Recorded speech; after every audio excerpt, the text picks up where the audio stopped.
naniniwala tayo doon sa kasabihan na habang may buhay, may Pag-asa. habang may buhay, may Pag-asa. habang may buhay, may Pag-asa.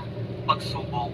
Dahil tayo katiwala ng Diyos, binibigyan din na tayo ng iba't ibang klase ng pagsubok. Kaya po doon sa pagsubok na yon, saka pa lang natin mauunawaan na talagang ang ating buhay ay mayroong, habang may buhay, mayroong pagsubok. Pagsubok. Habang may buhay, may Pagsubok. pagsubok, pagbangon. Huwag niyong hayaan na kapag meron kayong pinagdaraan ng pagsubok, ay hindi kayo babangon. Kailangan meron tayong pagsumikap na pagtsatsagaan natin yung ating mga pagsubok na pinagdaraanan.